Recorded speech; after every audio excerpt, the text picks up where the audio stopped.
Our last operation was a resounding success, and all thanks to you, Ray here of Solnari. In total, we apprehended 32 dregs of the Crimson Moon, and 67 accomplices. After all these years since the dynasty's fall, so many of them still linger on. Indeed, it cannot be denied. Yet it was destiny that the Crimson Moon should be overcome by the eclipse, and that His Majesty, the all-seeing Vinster King, now guides our nation on the path to prosperity. Conria has no further need for a dead moon. But alas, there will always be those who refuse to see the truth, choosing instead to romanticize the past. That's not entirely true. Much about the Crimson Moon era was worthy of remembrance. And that's exactly why they keep trying to see it restored. Many of its secrets remain unsolved to this day. As it happens, that's precisely the field of study my partner is devoted to. You still haven't told her what you really do for a living. Where would I even start? How do you tell someone that you're one of the King's hand-picked executioners? That your hands are steeped in blood? You didn't choose this life, any more than I did. Orphans like us don't get a say. But I'll sure as heck be the one to pay for it. Speaking of which, we need to be more rigorous in the way we identify direct descendants of the Crimson Moon. Someone, it seems, has strong opinions about my future plans. Most likely my marriage in particular. I have a feeling that we may soon become targets of the Crimson Moon's retribution. Your concerns are not unfounded. They've taken out many of our colleagues these past few years, and for that very reason. These are no helpless lambs we're leading to the slaughter. They're wolves in sheep's clothing. Take care, Ray here of Solnari. I look forward to toasting you at your wedding. Thanks, Thorkel. You look after yourself, too.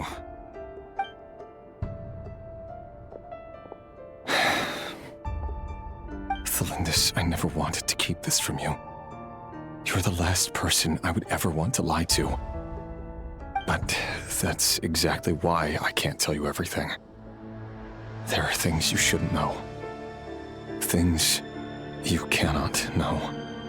The moonlit dynasties are a thing of the past. Yet even now, with the sun shining high in the sky, there are those who would call forth a dead moon's ghost. Could that be why Vedalfnir held back?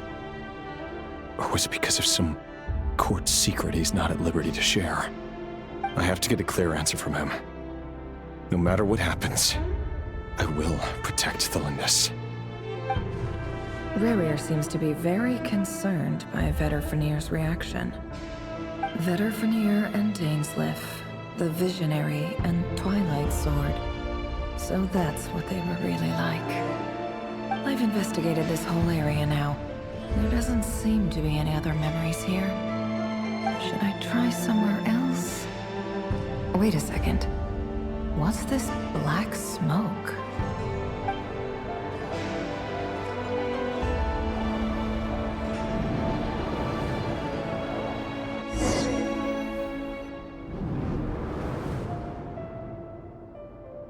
So, he's late after all. Just you wait, Rerir. You're in for it. Big time. Are you waiting for someone, ma'am? Could I tempt you into buying some flowers? Oh, sure. Pick me out a pretty bunch if you would. Thank you. But I'm afraid none of them are as pretty as you. For someone so young, you sure have a way with words, don't you? I'm only telling the truth. Look me in the eyes. You'll see I'm not lying. You're... May we have a word in private? Who are you? And what do you want? It doesn't matter who I am. Too many of our kind have fallen lately, so I decided to take the risk of reaching out.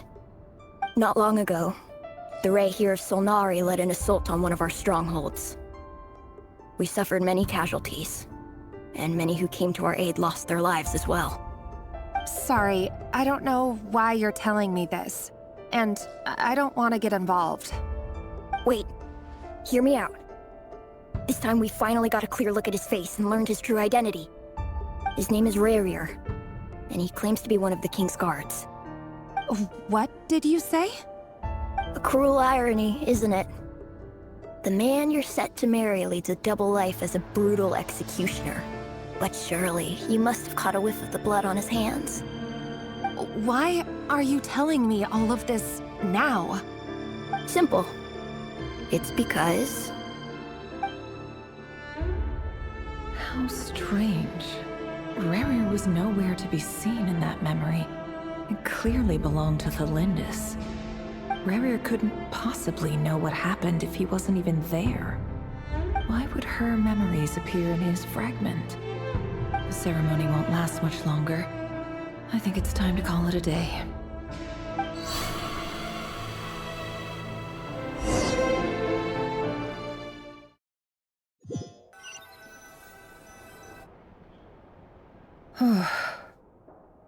So that was your doing? Did you just pull us inside Rarier's fragment to spy directly on his memories? Any more questions, and I'll have to start charging. I had no idea you could do that, boss! Seriously, that was amazing! We're not worthy. We're not worthy! I gotta admit, though, I'm itching to see what happens next. Feels like we barely scratched the surface. I'm just as curious as you are, but the ceremony only allows for limited time inside. That's all we can see for now. Luckily, we managed to learn quite a lot. So far, so good. I just hope the others are doing okay too. Especially the group with the Traveler. Their mission is a risky one. Let's hope it's all going smoothly. If you're worried about them, go see how they're doing. If I know boss, she's gonna need some time to write up all the details and make sure it's all coherent. I'll stay behind to lend a hand, but feel free to head back and meet up with the others.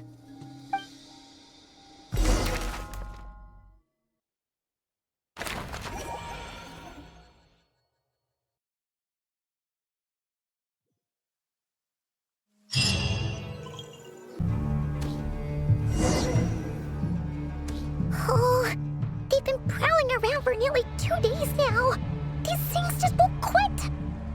Oh, they might not have seen us yet, but them constantly sweeping the area, our way out is completely blocked.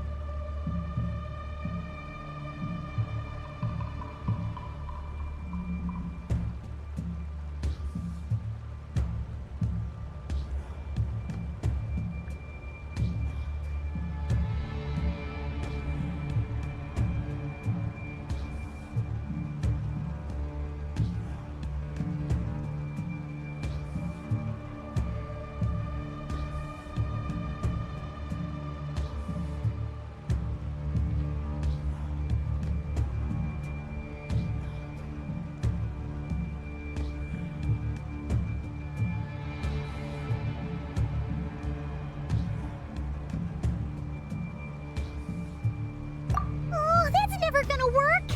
One little slip up and it's game over. If they spot us, they'll run straight back to Rarier. And once he knows we're here, it won't be long before he's breathing down our necks again. Oh, guess you're right. All right, time to zip it.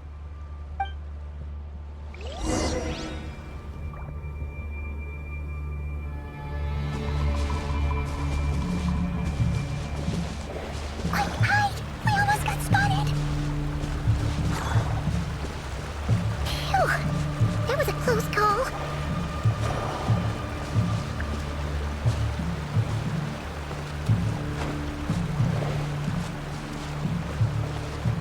Watch out! He's coming this way!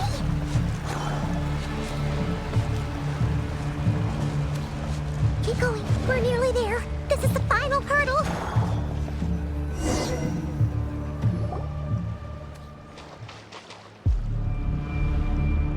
Oh, there's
You look weak, Columbina. The old you would never have let such lowly creatures bar your way. Word has it that you did something for the Tsaritsa, and that's why you've lost most of your power. Freedom comes at a heavy price, doesn't it? It's Arlecchino! You came! Hello again, Columbina. And greetings, guests of the House of the Hearth. It's been a while, Arlecchino.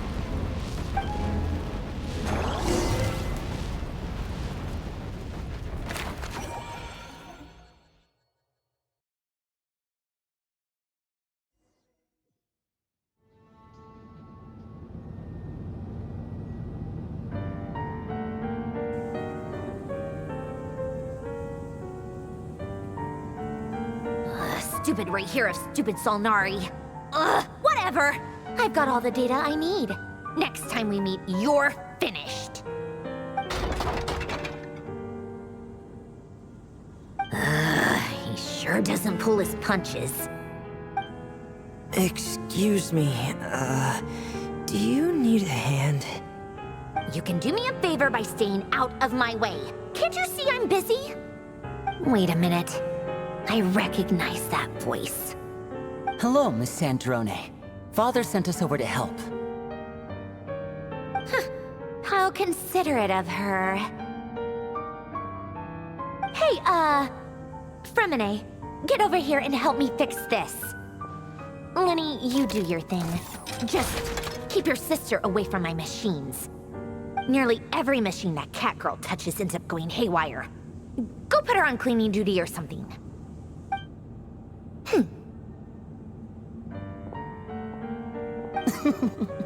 Then let's start downstairs.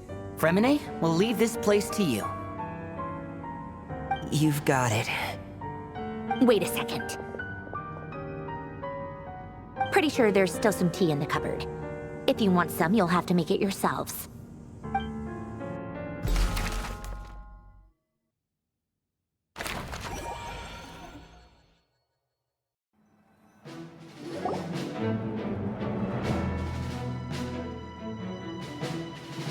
It's a relief to see you all made it back in one piece. Huh? Feels like there's quite a few people missing. Where's Flint's and the others? And what about Nefer? I returned ahead of them. Flint is helping Aino and Anefa to set up the decoys and buy us some time. As for Miss Nefer... Boss is still wrapping things up on her end. She sent us back to fill you all in on the top secret intel we've been gathering. I see. Then let's get right into it. But first, who do we have here? You brought someone else in to help? Greetings. I was invited here to help as a longtime Tea Party companion of Columbina's. You may call me Arlecchino. Surely it can't be. Those eyes. Oh, where have I seen them before? Wait, of course. In those memories we just saw. The only Arlecchino I know is the fourth of the Fatui Harbingers. So either you share a pretty uncommon name, or you're more than just a Tea Party buddy. You are well informed, Grandmaster. A man from Mondstadt living all the way out here in Nodcry, and yet the people and affairs of Snezhnaya seem to hold a special place in your heart. Oh, the feeling's mutual. Sounds like you know all about who I am, too. A Fatui Harbinger. The atmosphere in here just got really tense. Guess we can't just start trusting Fatui Harbingers, even at a time like this. I must admit, though, I'm a little curious. Seeing as the Moon Goddess no longer belongs to the Fatui, what makes you so willing to put your neck on the line here? Nor does Nodcry belong to Mondstadt, Mr. Varka. Yet still, you're fighting for it all the same. Things don't always have to have a tangible payoff. Sometimes, stopping things from spiraling out of control is a higher priority than chasing the spoils of victory. Of course, I can't say there's nothing in it for me at all. But that's between Columbina and myself. Forgive me. I don't mean to doubt you. It's just that the Fatui really have been the source of many of our troubles. We have our own way of doing things here in Notcry. But ever since they arrived, the Fatui have treated us with nothing but hostility. I know there's been a lot of bad blood between us in the past. I've done my utmost to avoid friction whenever I could. But sometimes fundamental conflicts of interest simply can't be settled amicably. That's why I'm here solely in a personal capacity. This has nothing to do with the Fatui. As a gesture of good faith, I'll be frank. I can help Columbina track down the iridescent moon's marrow, which will help her restore more of her power. Anyway, what else is on the agenda? Let's begin. She says she'll be frank, then completely skips over the details. Looks like she doesn't want to give away too many secrets after all. But she clearly wants to change the subject. It'd be awkward if I tried to bring it up again now. I guess we'll just have to go along with it. She's the fourth of the Fatui Harbingers after all. One look and you can tell she's not someone you'd want to mess with.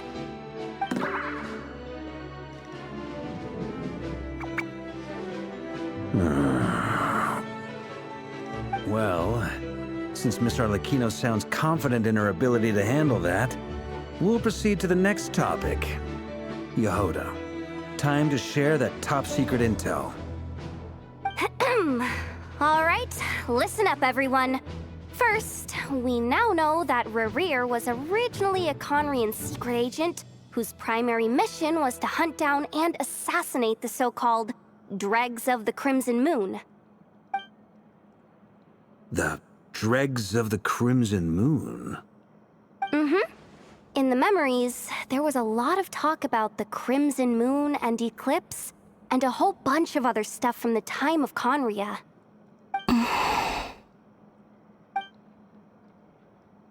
To my knowledge, those were the names of two different Conrian dynasties. Long, long ago, it is said that the people of Conria worshipped the Crimson Moon, drawing a mysterious power from its reflection.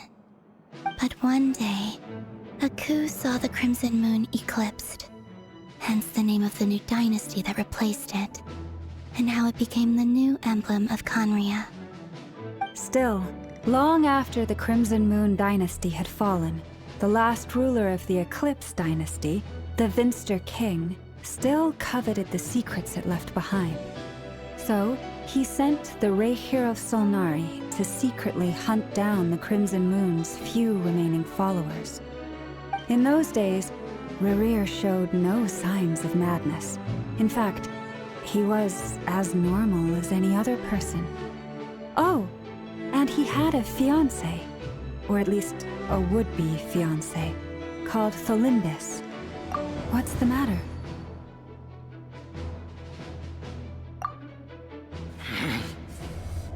Verfnir, Rhindaughter, Flinders.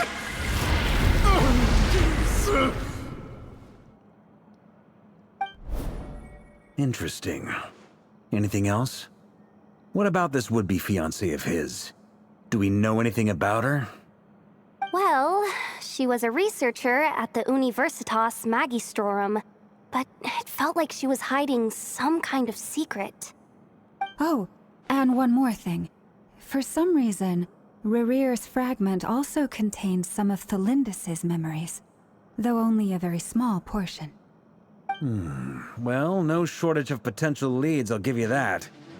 In any case, it sounds like we can conclude that while Tholindis was still around, Rerir appeared to be lucid and quite normal. Tholindis, it seems, must have been the one thing in this world that he couldn't let go of. Tell me, though, were these pure-blood Conrians we're talking about here? Why do you need to know that? Hold on. If she was a pure-blood Conrian... Oh yeah, just like how it was with the captain.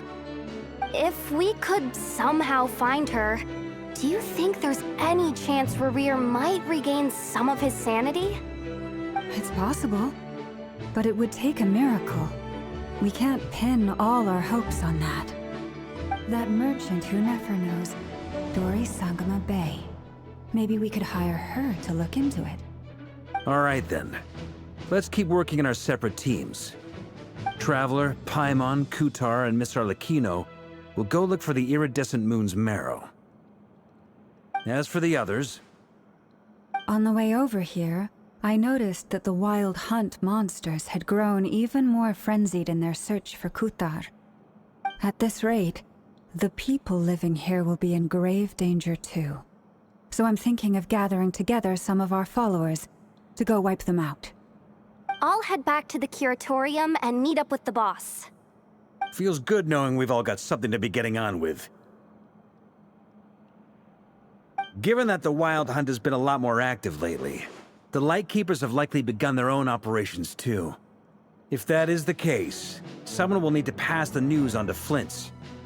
I'll hold the fort for now, then discuss our next move with Flint's, Aino, and Anefa when they get back.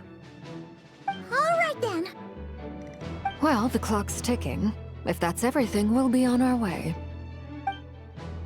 We'd better get moving too. We'll try to buy you as much time as we can. Relax. Just do your thing. Now, I decided to call in some backup since things are getting so hairy. Our reinforcements should be here any minute now. Stay safe, everyone. Dismissed.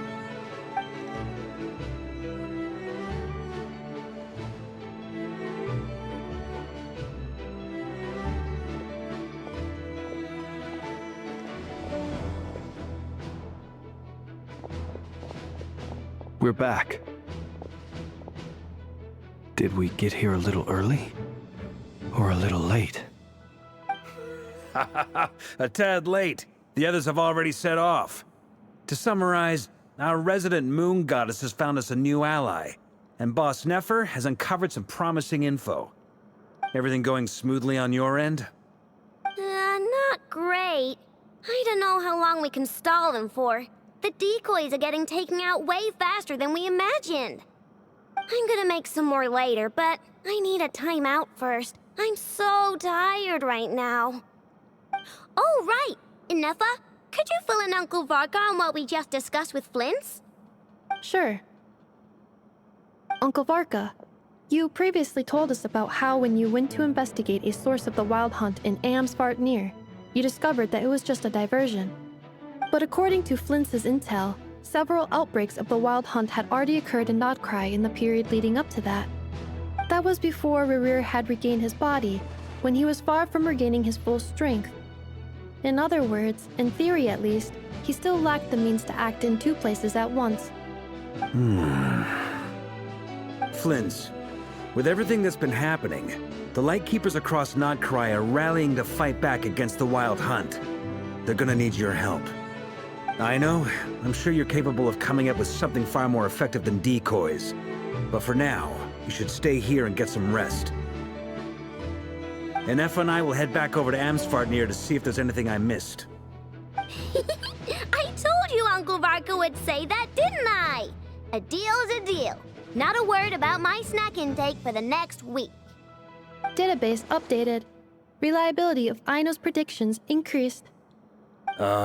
What does that mean? They were betting on how you'd respond after hearing their intel. It's the obvious choice, isn't it? That's hardly worth betting on.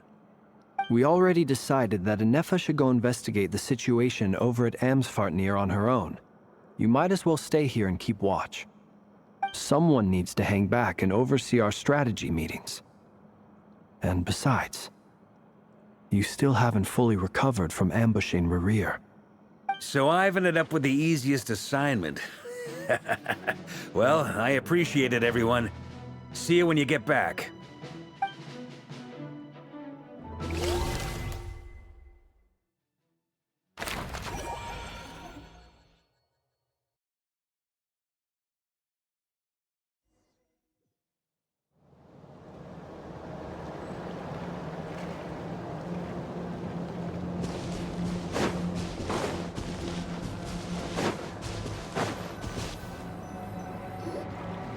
Here, this will serve as a good spot to cross over.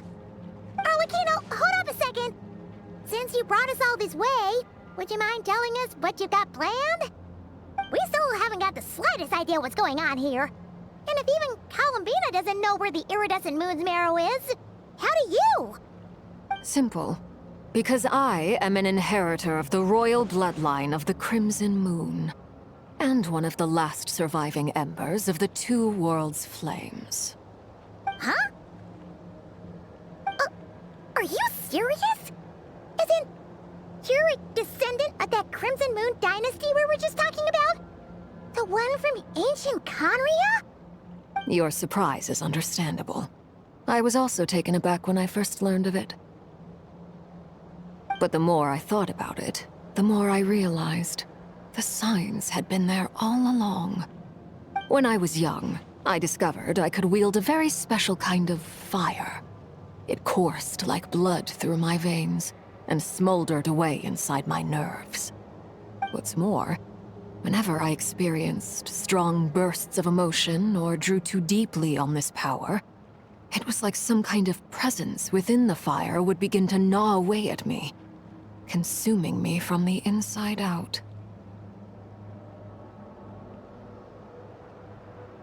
Exactly. That is why my hands are like this, too. At first, I saw it only as a curse, but once I became a harbinger, the Jester apprised me of the truth.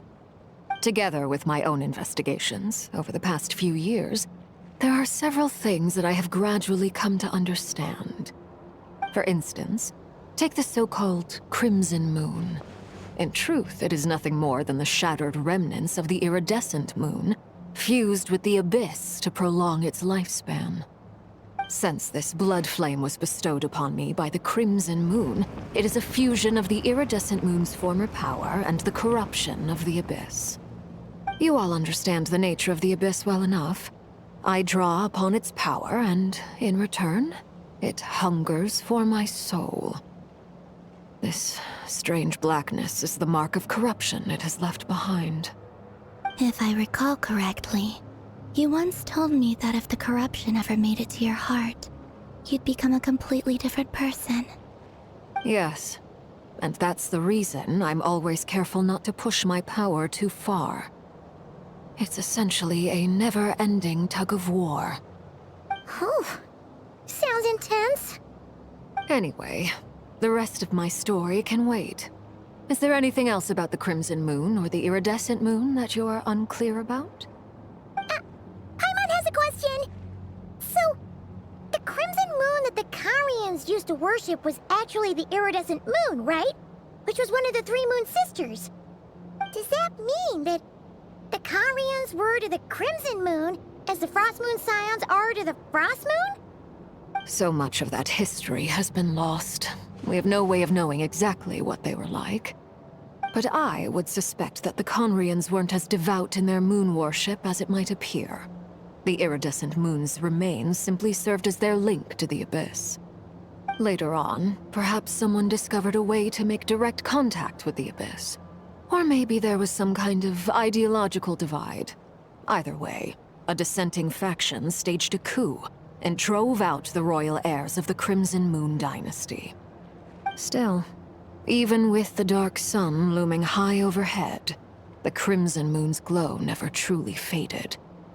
If you want living proof, it's standing right before you. The first time we met, I sensed something familiar in your presence.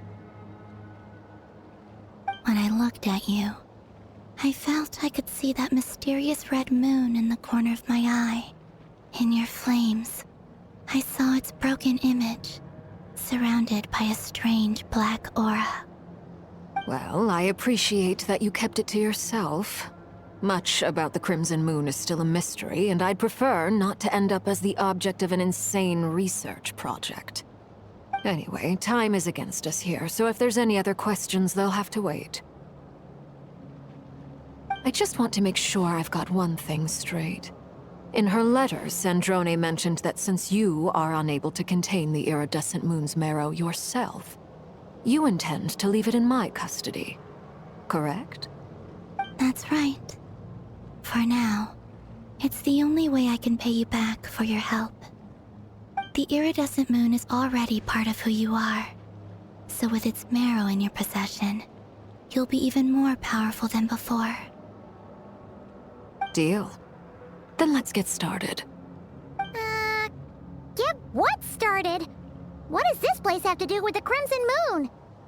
When I first became a Harbinger, the Jester gave me a book called Harry, also known as Leobranto Inamorato. You should be able to buy a copy next time you're in Fontaine. It's a love story set in the Crimson Moon era. But setting aside the tangled romances of its characters, it also records a few interesting details. In the Crimson Moon era, or so the story goes, there was an orphanage that received children from beyond the bounds of this world, and subjected them to a peculiar induction ceremony. Beyond the bounds of this world? For real? And what kind of induction ceremony? The Crimson Moon sages looked beyond this world for beings with powers that surpassed the gods. But fearing they might lose control, they subjected these children to a process of refinement. They made these children crawl up a fireplace and kept asking them, "Have you died? Did you see it?" Until they finally admitted to having died and seen a crimson moon. The adults embraced the children who passed the ritual, telling them, "Within the fireplace, you have traversed the flames between two worlds. Here and now, you are born anew." The book leaves much unsaid, but I suspect that this was their way of branding the children they had enrolled, leaving an indelible mark upon them so that they would forever live in the Crimson Moon's light. That explains why I can't sense the Crimson Moon's marrow in this world. It makes sense that it would be sealed in a special space that can only be accessed temporarily through some kind of ritual. But there's no fireplace here. Do you see a chimney anywhere? Oh, are we supposed to build it ourselves? Okay, fine. Paimon will go find some bricks. That won't be necessary. The fireplace is purely symbolic. The key to the ritual is crossing the flames between two worlds. In other words, the flames that burn within me. Those burned away by such flames leave behind a kind of ghostly afterimage in the world. In the days of Conria, people believed they could be used to bridge the gap between the two worlds of life and death.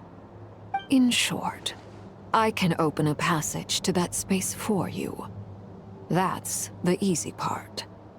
The catch is I'll need to stay on this side to keep the passage open, so I won't be able to come with you. Once you're inside, you'll have to find your own way.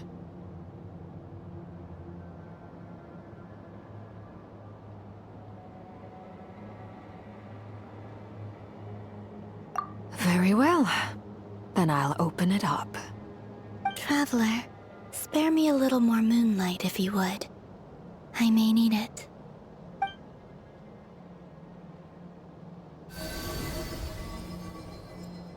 Thank you.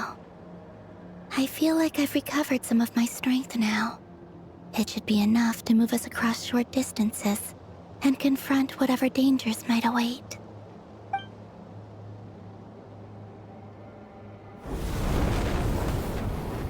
Mistress of the seven hues of ages past, great mother of the present, crimson-clad sovereign of the two realms, by fire severed, by fire renewed, I offer myself now and beseech your descent.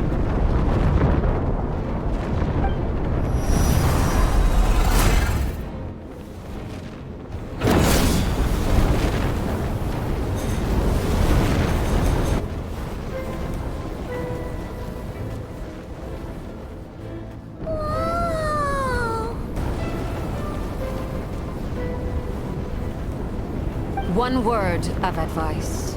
As you're crossing over, no matter what voices you hear, do not answer. Got it. I sense a sinister gloom inside, but also the familiar light of the moon. I feel that I am about to meet an old friend who has changed beyond all recognition.